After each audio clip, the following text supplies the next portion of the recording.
everybody, and welcome to week 2 of our course.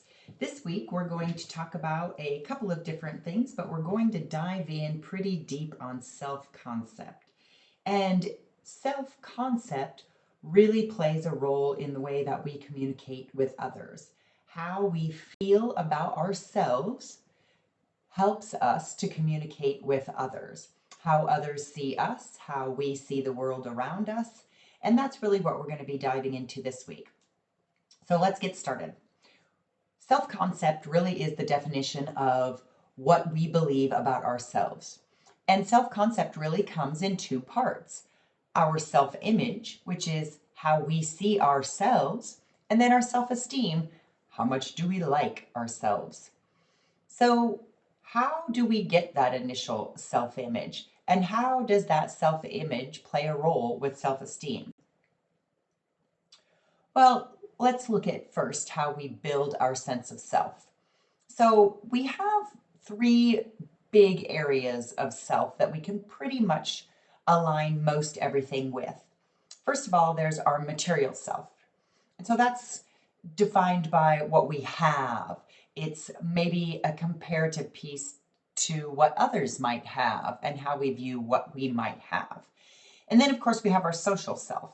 So that's really shaped by the relationships around us, right? It's our social interactions, it's our friends, it's our family groups, it's our hobby groups, it's our school groups, it's our work groups, it's all those social aspects of how we interact with others. And then there's our spiritual selves. So it's not spiritual in the foundation of just specifically religion. We have a spiritual self even if we are not religious per se, because we are shaped by our beliefs and our morals. And a lot of those come from the way that we were raised, and then maybe the way that we alter that as we get older when we identify what's important to us. So when we look at self-concept, which remember is both self-image and self-esteem, we can see that it's shaped by a lot of things. So we can talk about the parts of self that we have, right? The material self, the social self, the spiritual self. But we get those things from a lot of different avenues. And some of those avenues are really the image that others have of us, right? So we take in that information that others hear about or that others share and that we hear. We take that information in, we build a lot externally from the way that we were raised, right? And we can really kind of quantify that under our cultural teachings. So culture, remember, is bigger than just that idea of an ethnic or a race or a religion. It is just those foundations and traditions. And so a lot of that comes from growing up. And then as we get older, we discount and take away some things and add some things. But that cultural foundation is another way that we build self-concept and how we see who we are. Then there's social comparisons, right? We identified a little bit with that when we talked about the material self. We might compare what we have to what others have, or how we feel about certain things compared to how other people feel about certain things. And so you can see that those social comparisons play a role in how we identify who we are. And then finally, it's our own interpretation, right? And as we get into talking about, and actually upon last week, what we did talk about, remember that intrapersonal communication, that communication that happens with self?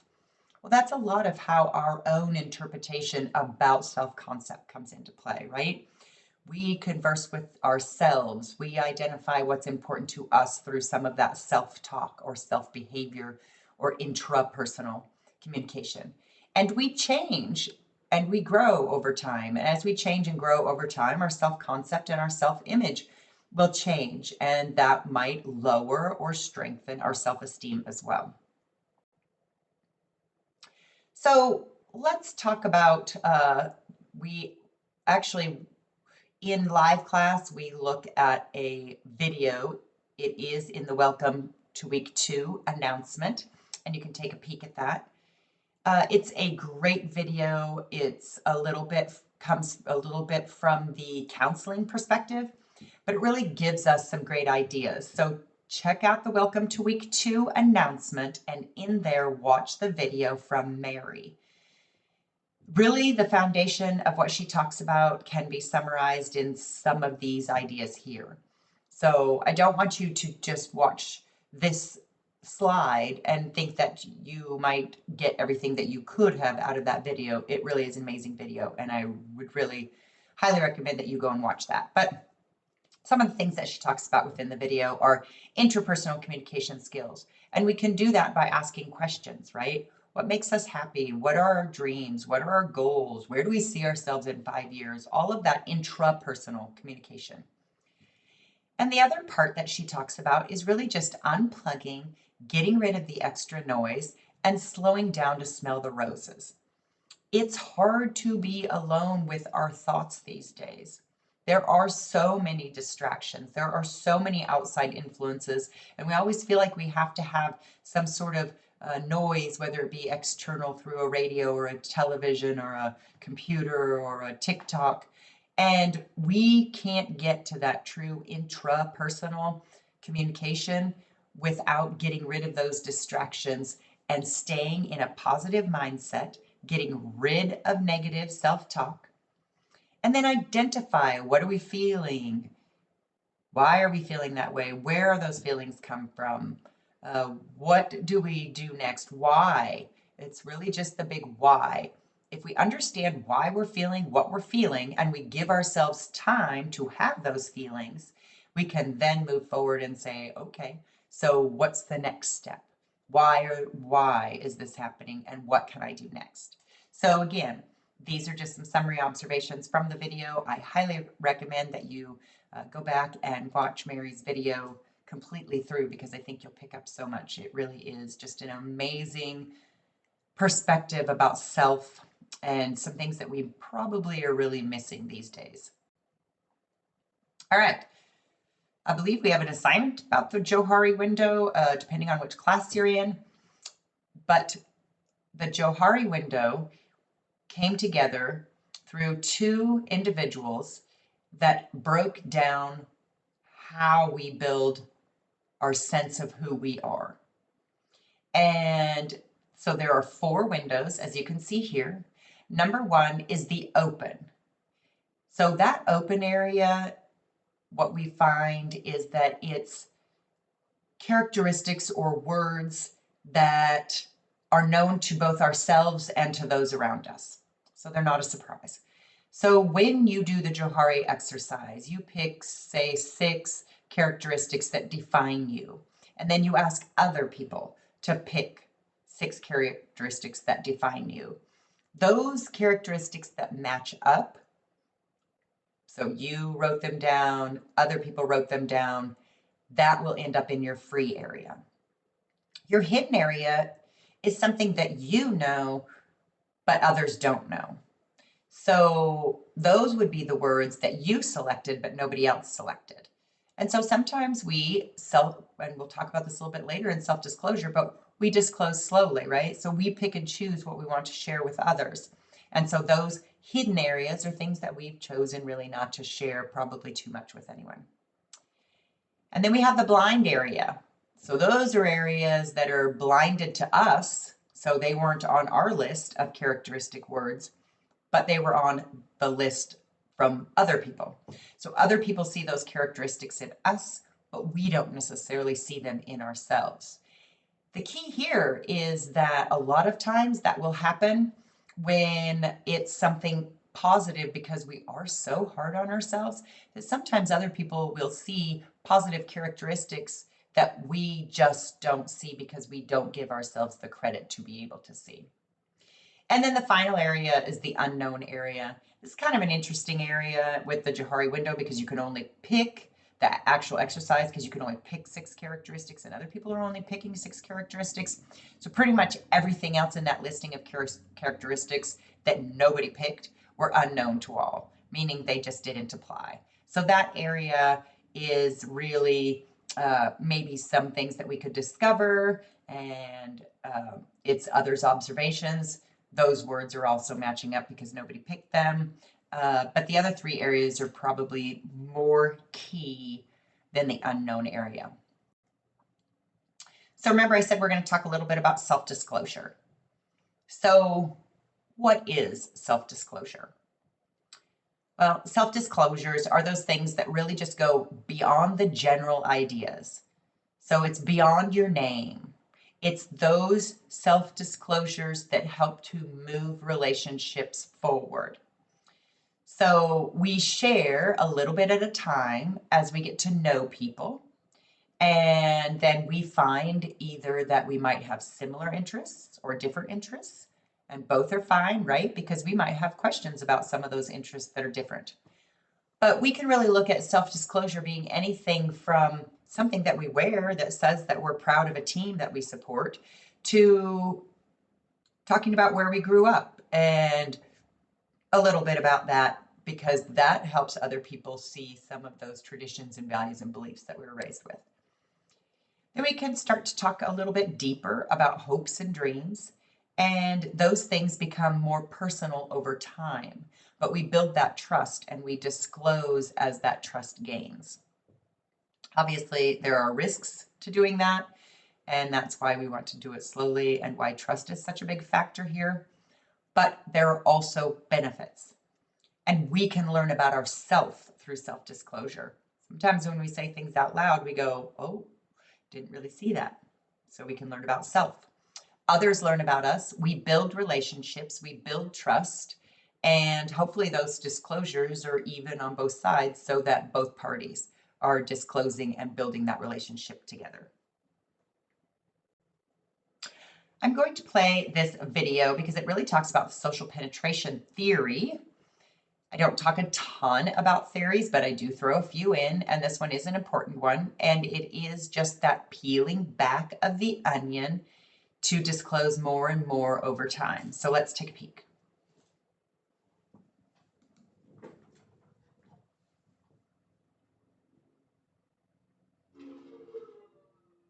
Most of us have likely experienced the nerves that come with getting to know someone. Our hypothetical friend Reggie is definitely feeling nervous while he's waiting at a restaurant for his new acquaintance, Emma. He decided to wear a shirt from his favorite local band, the Screaming Sun Devils, as a conversation starter. After all, he's a huge fan. And when Emma arrives, it turns out that she's wearing a Screaming Sun Devils shirt too. And connecting right away over their same favorite band leads to a deeper conversation about their passion for experimental jazz metal, which helps Reggie and Emma build a rapport. Reggie and Emma are following what communication experts have found is a pretty standard formula. As we move down the path towards emotional intimacy with other people, we divulge more and more personal information with one another. And when people get to know the real us, it can bring us closer together. But it's totally valid if sharing deeply personal information makes us feel vulnerable. So by understanding certain patterns and choosing how much to share at different stages in a relationship, we can build relationships while still protecting our privacy. And in the process, we can learn how to peel back the layers of who we are to create meaningful connections with other people. I'm Cassandra Ryder, and this is Study Hall Intro to Human Communication.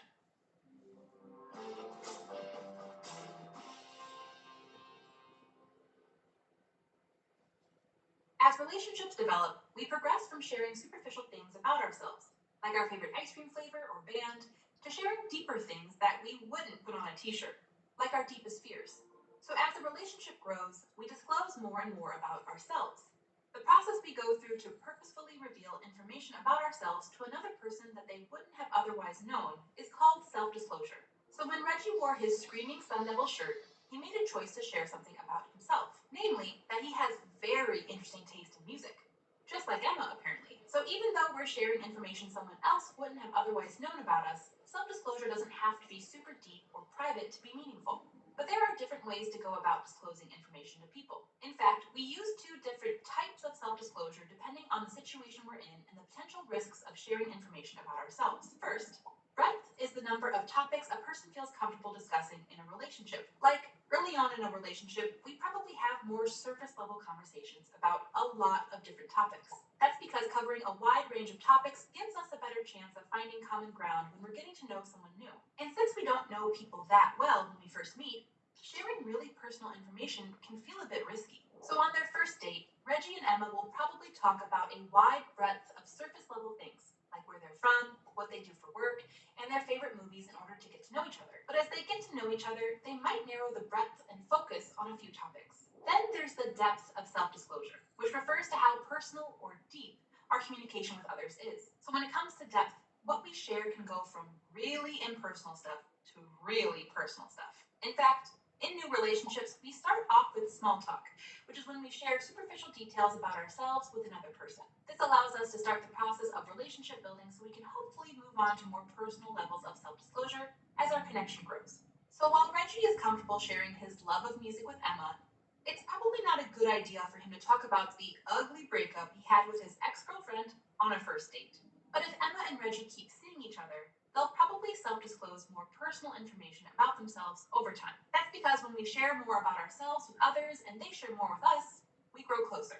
And when we get to know people better, our self-disclosure gradually gets deeper and includes sharing our observations, thoughts, feelings, and needs. So what we share with the breadth and depth of topics impacts our relationships. But an element of time is also influential. For instance, think about frequency, which refers to how often we talk to someone. Like, if you talk to your mom on the phone every day, the frequency of your communication paves the way for high levels of self-disclosure in your relationship with her. But we can also have a high level of self-disclosure in relationships where we talk less frequently, if we communicate for a longer duration.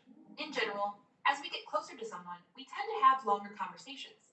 And the longer we talk with someone, the more likely we are to get into the deep stuff. For instance, Reggie and Emma both have busy lives, so they can only go on dates on the weekend, but they usually spend the whole day together hanging out and talking nonstop. So even though the frequency of their self-disclosure is lower, the duration of their conversations makes up for that and keeps their relationship strong. But progressing from sharing surface-level anecdotes to our deepest thoughts, feelings, and needs takes time. It doesn't all happen at once. In fact, according to psychologists Irwin Altman and Dalmas Taylor, self-disclosure happens in consecutive stages that move from more shallow to much deeper over time. And in 1973, they proposed a model called social penetration theory to help us understand how people progress through stages of self-disclosure in relationships. And to illustrate what moving through these stages looks like, they compared self-disclosure to the process of peeling an onion.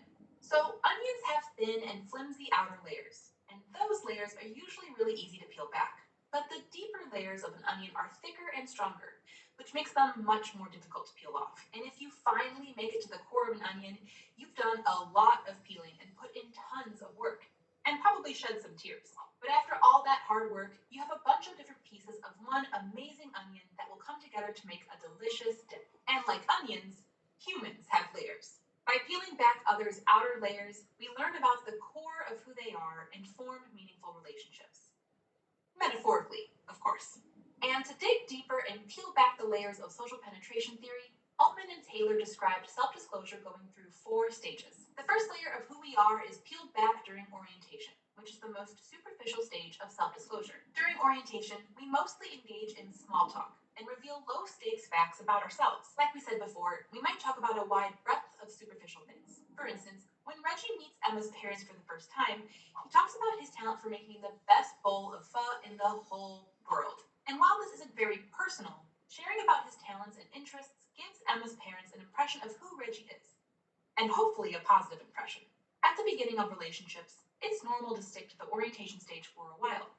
That's because sharing superficial information about ourselves helps us get to know someone without making ourselves too vulnerable in case the relationship doesn't work out. Some of us might dabble with sharing our feelings and opinions during orientation, but mostly we're trying to connect with others without causing conflict. Next, there's the second layer of social penetration theory, which is called exploratory affective exchange. I know, catchy. This is when we start exploring more topics and deeper parts of who we are with another person. During the exploratory affective exchange stage, people explore more topics with each other on a deeper level, but they still keep the core of who they are private. For instance, when Reggie and Emma get to this stage, they move from sharing basic facts about their hometowns to sharing their feelings about the places they grew up. So back in the orientation stage, Reggie told Emma that his hometown is small, close-knit, and mistrusting of outsiders. But once they explore more topics on a deeper level, Reggie is comfortable sharing that he felt out of place in his hometown because they weren't very welcoming to immigrants, which tells Emma more about who Reggie is on the inside. So while Reggie and Emma aren't sharing their deepest secrets yet, they are increasing the breadth and depth of their self-disclosures, which is like peeling back another layer of the onion without totally revealing their core. Then the third stage of self-disclosure is affective exchange. This is when we might joke around, use sarcasm, and be quicker to share our honest opinions with each other. casualness signals that we're getting pretty comfortable in our relationship. And as we communicate with each other during this phase, we become less guarded about what we share and how we share it. We might offer more personal information about ourselves more readily than we did during the orientation or exploratory affective phases. Like, Reggie didn't share the fact that he has extreme social anxiety when he first met Emma. But now that they've established a strong connection, Reggie feels comfortable admitting to Emma that it's really hard for him to reach out and meet new people. During affective exchange, we might begin to have conflicts with each other too. And you might remember from an earlier video that conflict isn't necessarily a bad thing, especially since at this point we know each other well enough to work through our conflict. Finally, there's the fourth stage of social penetration theory, called stable exchange, which is when we get to the core of the onion, or human. You know what I mean. In the stable exchange stage, we share our deepest thoughts and feelings and are really honest about our needs, which can make us feel really vulnerable. So self-disclosure in the stable exchange phase is something we only do with people we absolutely trust. We normally only have a few relationships that reach this stage, and they tend to be with romantic partners, family members, or close friends. For instance, Emma might tell a coworker that things have been tough at home, but Reggie is the only person she tells about her parents' ongoing divorce. And when Emma decides she wants to start therapy to cope, she talks to Reggie about her decision before anyone else. That's because people share the deepest, most personal parts of who we are with us after we've peeled back their outer layers. As our self-disclosure increases, our relationships become more honest, open, and strong. But even though social penetration theory walks through 4 stages, self-disclosure can have ups and downs depending on how we're feeling about the relationships we're in, or what's going on in our lives. With family members, friends, or romantic partners, we might go through phases when we just don't want to increase our self-disclosure, and we feel a temporary need to protect our core again. Like when Emma told people Reggie wasn't a real experimental jazz metal fan because he hated the new Screaming Sun Devils album, that hurt his feelings, and he might need to take a step back from their relationship. And it might take a while for Reggie to feel like he can trust Emma with his personal self-disclosures again. There are also times when people grow apart and don't want to have a relationship anymore, which can cause us to decrease our self-disclosure too. Like, because Reggie and Emma's dad just can't get along, Emma might decrease her self-disclosures as a step towards ending their relationship. But if Reggie realizes what's going on, he might have a heart-to-heart talk with Emma and figure out a way to connect with her dad, even if her dad does think the Screaming Sun Devils are terrible, because our relationships have ups and downs. But by recognizing that and being aware of the 4 stages of social penetration theory, we can use self-disclosure to work through the changes together. Ultimately, self-disclosure allows us to open up to other people, and when we know how it works, we can use that knowledge to build strong and trusting relationships with people we care about. So while humans are a little bit more complex than a bulb vegetable, thinking of self-disclosure as exposing new layers of ourselves can help move our relationships forward, or pull them back if we need to. And when we've built a relationship on self-disclosure, honesty, and trust, we can truly get to know another person, right down to their oniony core. Thanks for watching Study Hall. Intro to... All right. I love that video, even though it is a little bit longer. It really goes in depth regarding self-disclosure and all of the pieces that go along with self-disclosure.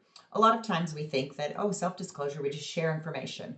But there is so much more that goes into how to do it effectively and how to do it to build longer relationships, and also what can happen if we're not really careful with whether we are being the person who is disclosing to another person or the person listening to the self-disclosures, because both in the relationship have huge responsibilities when it comes to this. Okay, that's the end of our lecture for our 2nd unit. Make sure to go through the reading in the week 2 or unit 2 section and the assignments, understand what the due dates are, and I look forward to seeing you more in our discussion areas.